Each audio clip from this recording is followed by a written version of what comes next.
another chance. Ngiyakutshela mpintsha. Abuse of drugs and other dangerous substances has reached alarming levels in Zimbabwe. Some few months back, 8 students were expelled from Harare's Dominican Convent High School for violating the school's drug policy. Driving along some streets in downtown Harare, one can easily see 1 or 2 groups of seemingly young boys either holding glue in a container or smoking or drinking different drug substances.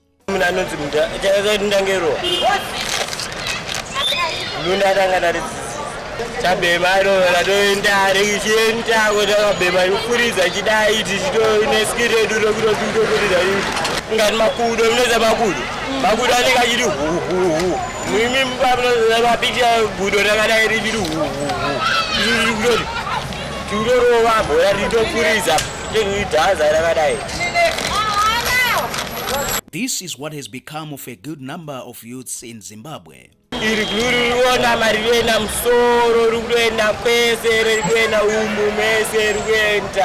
Vana ezvinezvi vatopanduka, even vabereki vamwe vatopinda futi mazviri. Kwedu kwatinogara vakawanda vari kutengesa madrugs. Vakawanda unotoziva kuti pakati nepakati nepakati panotengeswa madrugs. Saka zviri kuitira nyore vana ende havasi kutasa age chavari kungoconsider imari. Mwana akaenda nyangwa ane 10 years vari kungomupa because chavari kuda iwe imari. The rise in drugs and substance abuse has undoubtedly contributed to mental health problems. Mental illness does not respect any boundaries, be it age, gender, race, or one's standing in society. The condition has significantly impacted individuals and society at large, affecting quality of life, productivity, and relationships. My drugs are very dangerous to the extent yekuti ano damage my brain cells unopesera wakutozorwara nepfungwa. In this week's episode of Another Chance, we take you to Chikurubi Psychiatric Unit with a view to appreciating mental illness and how the condition has impacted individuals and society in general. My patients edu kune mhando 3 dziripo dzinoti civil mental patient, criminal mental patient ne-detained mental patient. Pama-patients ese andataura makategoriza wana vanouya nema-legal documents anodikanwa. Hakuna munhu anoadmitwa muno asina ma-legal documents. Tikatanga nemucivil patient, mucivil mental patient. Mucivil patient ndiye uya tingati munhu anenge achitadza kugarisana nevamwe pamba asina kupara mhosva, asi anogona kunge achipopotedzana nehama, anogona kunge asingakwanisi kurara asina mhosva yaapara, anoenda kana tiri muno muHarare anoenda kuSali Mugabe Hospital kana kuti kuPararira Nyatwa Annex Hospital. Ndipo anondoonekwa nemachiremba, ma-psychiatrist doctors. Wonyora tinoti ma-medical certificates. Ene munhu anenge aonekwa nema-doctors maviri. Aonekwa nema-doctors iwayo panozoenda kuma-magistrate onyorawo ma-reports awo. Ndiwo ma-papers avanenge vachinzi vauye nawo kuno. Ipapo panenge painewo zvakare yavanoti reception order inoti tikwanise kuadmita munhu mu-institution medu. Mu-civil patient tati munhu anenge asina kupara mhosva zvekuti iye munhu yeti anokwanisa kugara mu-institution medu 2 weeks to 3 weeks anogona kungodischargewa nema-doctors pasina ma-legal documents anenge achidikanwa. Tochiuya mu-criminal mental patient wetinoti ma-CMPs. Mu-CMP anenge akapara mhosva.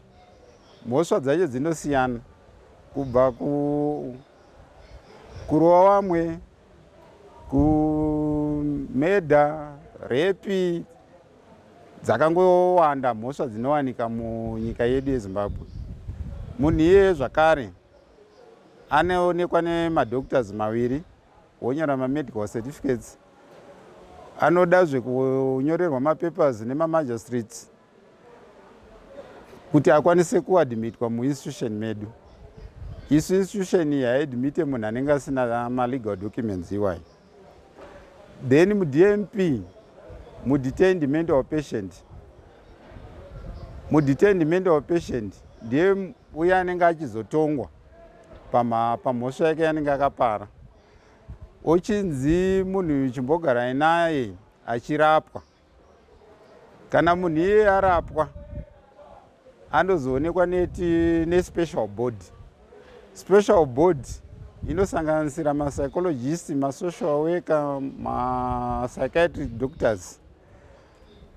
Vanhu ivava vanozonyora, vanozoita assessment ne-recommendation kune rimwe board ratinoti Mental Health Review Tribunal reku-Ministry of Health. Iro ndiro rinozoita ma-assessments ekuona kuti munhu uyu akapora anokwanisa kugara muno zvakare here achirapwa kana kuti oenda kumusha kwake. Ma-patients edu anobva ku-northern side of the country, kunova Manicaland, Marsh East, Marsh West, Marsh Central neHarare, anova 5 provinces ndo kunobva ma-patients edu. Holding capacity yedu panapa 150, asi pazuva ranhasi tine 336 patients.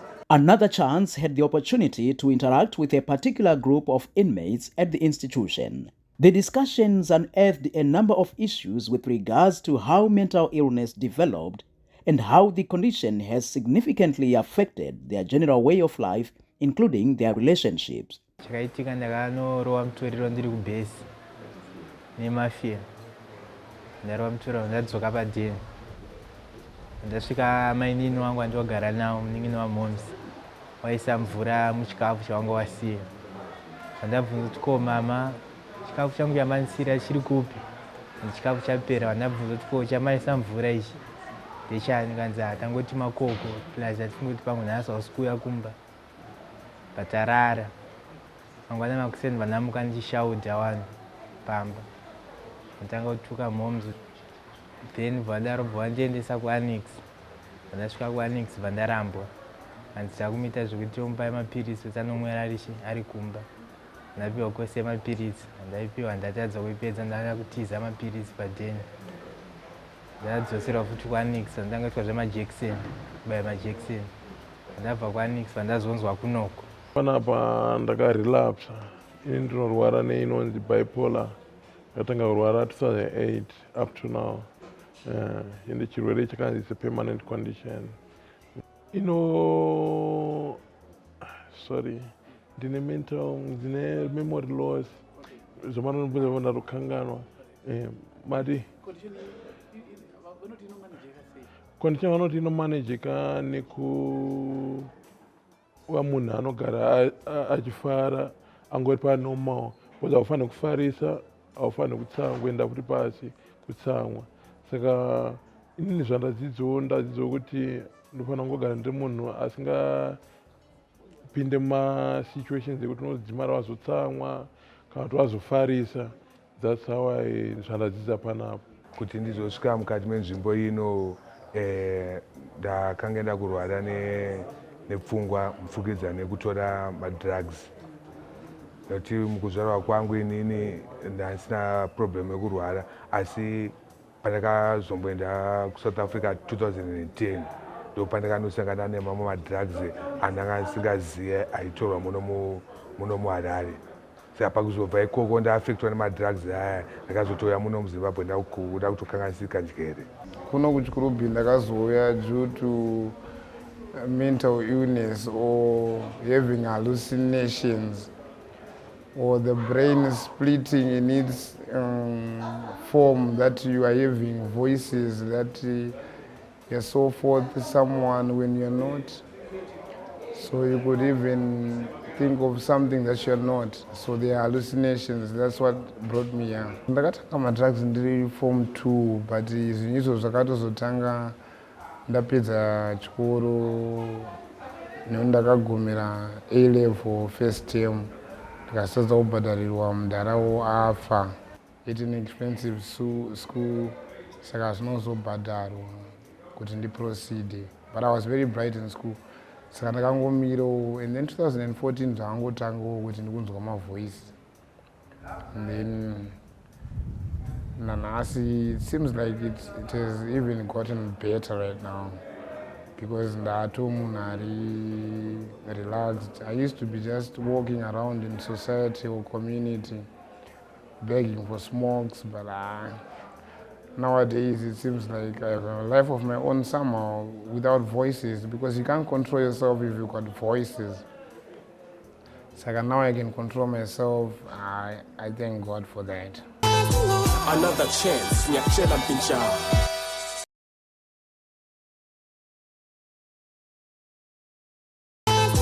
Another chance, Nyakchela Mpincha. Central to the discussion is how drugs and other forms of substance abuse have created mental health challenges. It is worthwhile to note that there are other causes of mental illness apart from abusing drugs. Either way, the condition can affect one's ability to function in their day-to-day lives, creating socio-economic challenges such as missed work hours, increase in health costs, and strained relationships. In it was just peer pressure to just think that maybe you can have a relaxation of the mind, but not knowing that it's damaging the mind itself. I just did marijuana, but it damages brain cells. I'm a witness of that. I'll never go back in the same pit.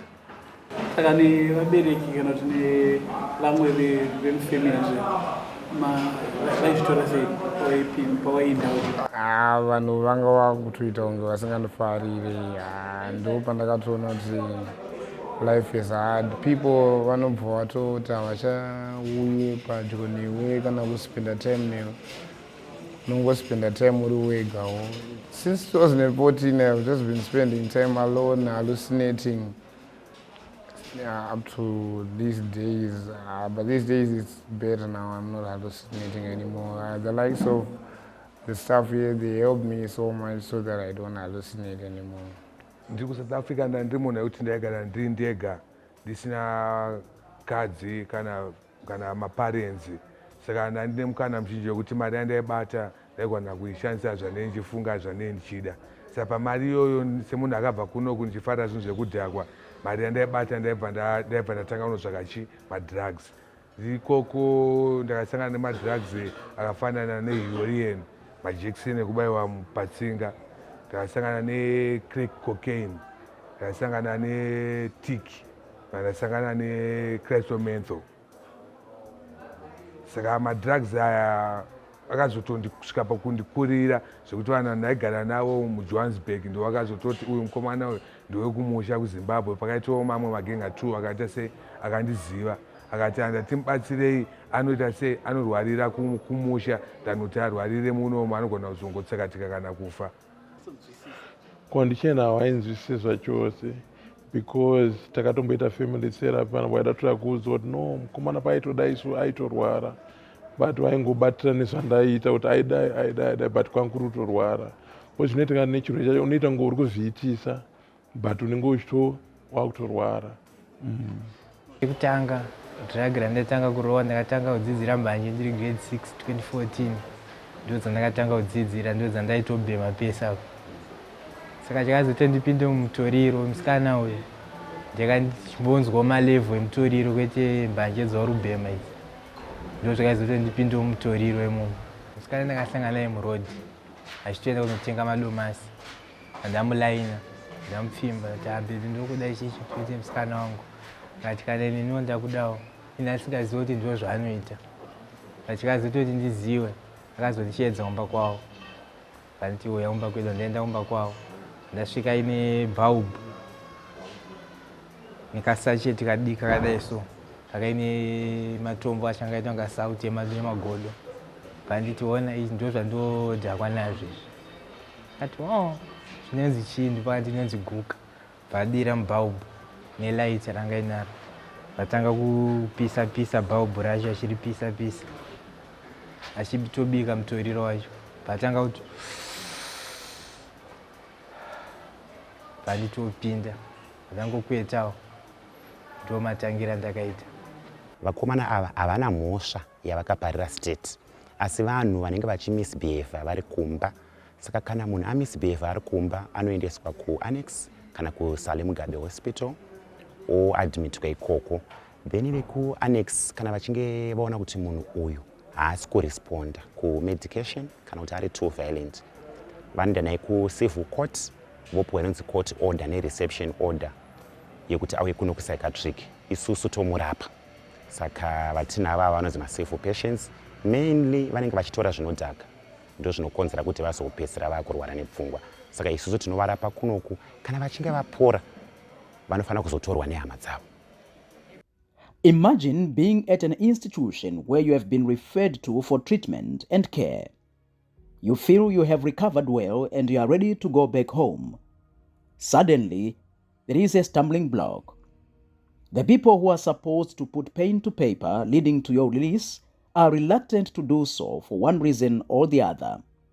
You are stuck at the institution for days, months, and worse, years.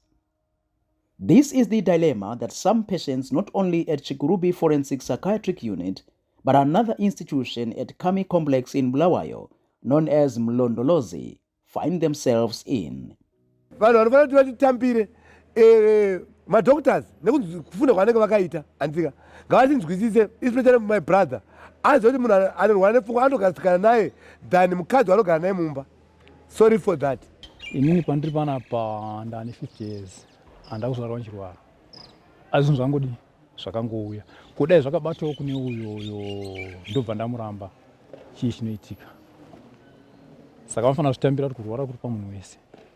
Chakanimisa iwo wakandiudza kuti kwekugara pasati papo kuti ugare wega, hatichakwanisi kuti tigare newe, kuti ugare wega ungati ndogara kuwadzana 3 nekuva ndofanira kugara ndiri ndega, ndichagari uchitungwisa. Saka ndiani anofanira kuuya achizokubudisa munzvimbo ino, uyezve vakambotaurwa navo here, uyezve vanoti kudii? Vakambotaurwa navo. Last visitor rakauya wainditi tichakubudisa kupera kwemwedzi uno, ndimainini wangu munin'ina wamama wangu kuti vanokwanisa kundibudisa, amai vari kuSouth. Saka izvozvo zvakamirira pati chii chikunetsa? Sofa chiri kunetsa ndingori noshungudzwa ngoto endabudawo panze ndaitawo zvimwe zvinhu zvokuti pamwe ndodaiwo nditorowo kumberi kana kuti ndodaiwo nditoro palevhu iri nani. Handina mhosva, saka panongodiwa weukama kuti angoita shuwa apa achiti ndazvitorochi innocent takutoenda kumba, hapana kana pongosiyana mapepa takutoenda kumba, hapana zvinji zvinodiwa. Saka chii chakamisa ikoti? Chakamisa izvozvi my relatives vari kungokandirana. Pana tete nehanzvadzi dzangu vanombopota vachiuya kuzondoona, vanongoti isi tiri vasikana tiri vakadzi zvinoda mukoma wakaona vanoti chimbotorwochi nana tete, saka iri ngoramba ichingoita ichingotenderera nyaya yacho. That's why I'm in here. Inini my parents vakafa vakashaya both baba namai, saka ndichigara ndega pamba baba namai, saka ndopandiri kutarisira kuti ndinge ndichidzokera ndotozviita zvinhu zvangu ndozvishandira, I'm a driver. Saka ndotongotarisa kuti ndingotoro chendingoda kungobvisa panzvimbo panapa ndingonoiswa pavakanditora mababa wangu namai vangu.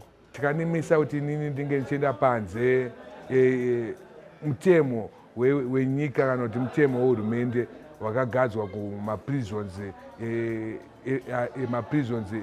kune mapatients ari muprison, ekuti isusu hatigone kuti sei kudischargewa tobva tazviendera tega kudzimba dzedu. Tichinge tadischargewa nana chiremba vedu tinofanira kufonera hama dzedu kuti zvese zvititore tiri sevanhu vanorwara tigone kuenda tega kumba. Saka vanhu kana tadischargewa hama dzedu ndo dzekunonoka zozvitora zvekuti achimbomupai nguva mbogara ikoko, hasisati dzagutsikana nezvatakasiya tatadza panze, havasati vatiregerera. Ndakangoti ndiri pamakoni kuchitungwiza ndabatwa nevanhu panotengeswa mbanje, vaudzwa namai vangu through the judgments that I have not been well anymore, obva vatondiunzawochi kunoko.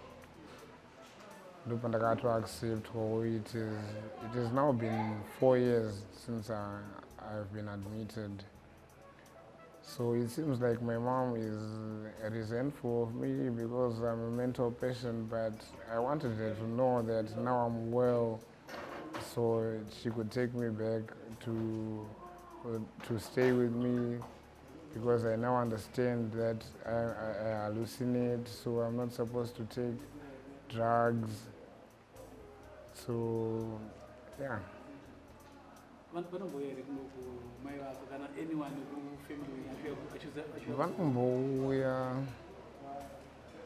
Vanombouya it seems,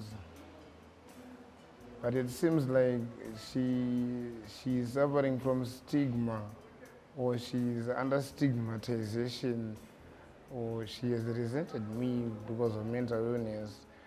Because you know, when someone is not doing anything at the house, you don't want that person close to you. There's nothing constructive about them. So even a mother can even say that I don't want them anymore. So that's the situation I'm in. My mom is going for Bizelindo. She stays in Chikurubi Unit in Chi Extension. If someone could help me to make her figure out that I'm well now, she can take me home. Tirikurudzira kuti hama kana waine hama yavo yakadhimitwa kunoku wakwanisawo kuuya uchiona hama dzavo. Izvo zvinotibatsira kuasesa kuti vanogarisana sei nemurwere. Kusociety tinokurudzirawo kuti izvo munhu anenge arwara kusociety wakwanise kuti izvo wamuunze kuzvipatara arapwe. Kana anga akavhiringika pfungwa aenda kumakotsi, ngawakwanisewo kuona kuti munhu iye asvikawo panzvimbo panorapwa vanhu vane mental patient vanenge vapara mhosva. Kune avo vanenge vasina kupara mhosva vachirwara, ngawakwanisewo kuvabatsira variko kucommunity. Kana kucommunity kusasaita, woendesawo kuzvipatara zvekuti waite sei wabatsirikana. Uyezve kana vanhu vari kucommunity ngavabatsire vanhu vanenge vadischargwa kuti vawanewo mishonga yavo kuti vagare vari nani, nekuti vakashaya mishonga yavo vanotanga kupara mhosva zvakare. Another chance, nyakchela mpincha.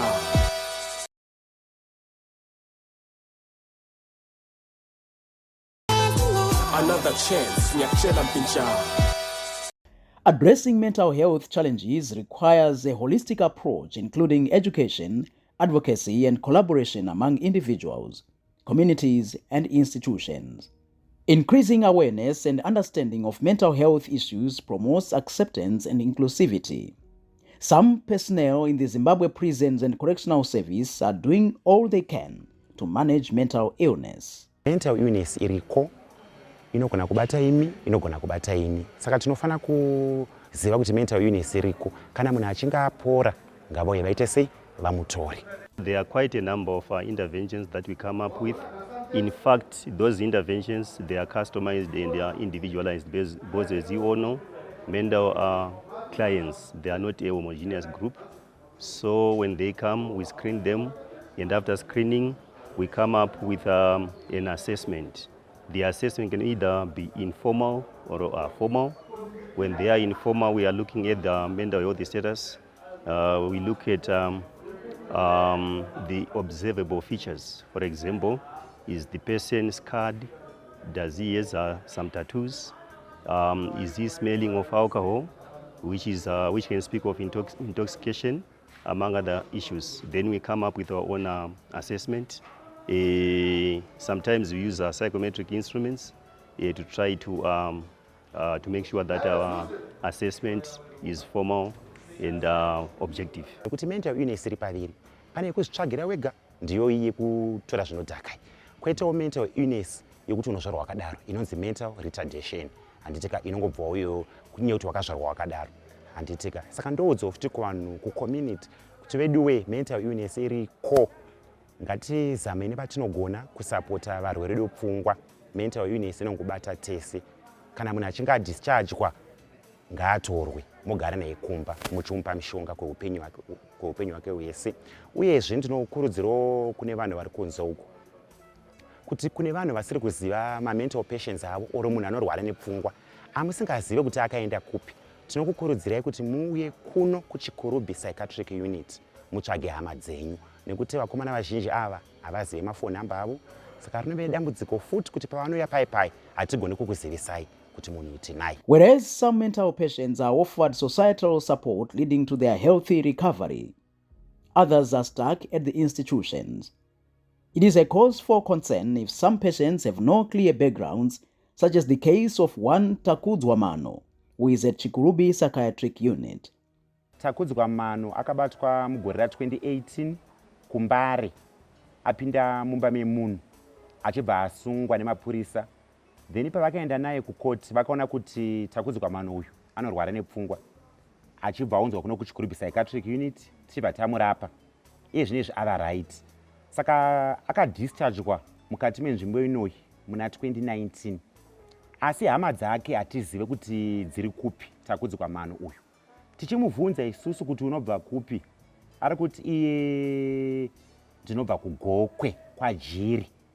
Saka tinokumbirawo kana kune vanoziva kuGokwe kwaJiri munhu anonzi Takudzwa Mano avasiri kuona kuti ngavauye kuno kuChikurubi Psychiatric Unit.